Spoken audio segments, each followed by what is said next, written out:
கோயம்புத்தூர் ஸ்டைலில் பாசிப்பருப்பு கடைசல் பண்ணிடலாம். அதுக்காக ஒரு டீ டம்ளரில் பாசிப்பருப்பு எடுத்துக்கிட்டு அது ஒரு வடச்சட்டியில் போட்டு நல்லா வறுத்துக்க போகிறேன்.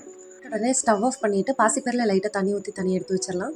சின்ன வெங்காயம், வெள்ளை பூண்டு, 2 பச்சை மிளகா, தக்காளி இது மட்டும் தான் நமக்கு டிஷ்க்கு யூஸ் பண்ண போகிறோம். அதுக்கப்புறம் ஒரு டீஸ்பூன் ஜீரகமும் கொஞ்சம் உதிரி மல்லியும் இடிச்சு எடுத்துக்க போகிறோம்.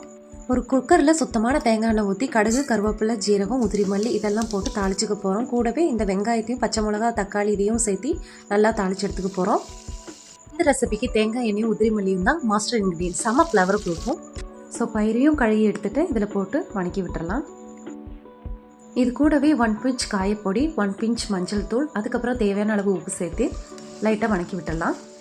பருப்பு அளந்தெடுத்த கிளாஸ்லேயே 5 கிளாஸ் தண்ணி ஊற்றிக்கலாம். ஒன்ஸ் எல்லாத்தையும் கலந்து விட்டதுக்கப்புறம் குக்கர் மூடி போட்டு விசில் விட்டுறலாம். 10 விசில் விட்டால் குலைவா வந்துடும். டீம் போனதுக்கப்புறம் ஓப்பன் பண்ணி ஒரு மத்தை வச்சு சுட சுட நல்லா கடைஞ்சி எடுத்துருங்க. கடைஞ்செடுத்த பருப்பில் கொஞ்சம் நெய்யை விட்டு சுடு சாப்பாட்டில் பெஸ்ட்டு சாப்பிட்டு பாருங்கள். வாவ், டேஸ்ட்டு வேறு லெவலில் இருக்கும்.